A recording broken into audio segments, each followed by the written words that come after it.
Prelomili sme naozaj dlhoročné a dlhodobé ľady. A nikto za tie roky nič s touto vecou nerobil. Až sme prišli my a urobili sme. Za prvé týždne, odkedy to začalo teda celé fungovať, sa podarilo umiestniť na trhu práce týmto spôsobom 860 ľudí.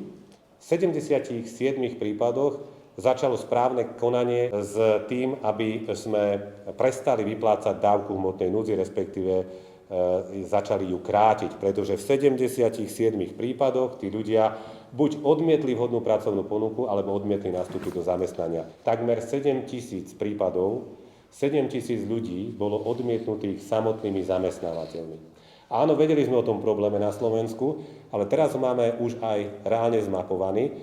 Pri tej prvej vlne, tých 13 000, vyše 13 000 ponúk, 7 000 ľudí bolo odmietnutých samotnými zamestnávateľmi ako neprispôsobivých, teda ako ľudí nevhodných pre zamestnanie v ich spoločnostiach z dôvodu nízkej produktivity práce alebo vysokej fluktuácie. Dobre viete, že máme historicky najnižšiu nezamestnanosť, ale stále sa ideme pokúšať zamestnať ešte čo najviac tých 60 000 ľudí, ktorí sú nezamestnaní, poberajú dávku hmotnej núdzi, ale sú zamestnateľní. Čiže takto, spoločnými silami, s rómskymi asistentmi, s úradmi práce, s konkrétnymi firmami chceme tlačiť na pílu, ako sa povie, a vytvárať nové miesta pre týchto ľudí, ktorí by sa ináč nezamestnali, a zároveň samozrejme motivovať týchto ľudí, aby pracovali, lebo je to najlepšie pre nich, pre spoločnosť, pre štát.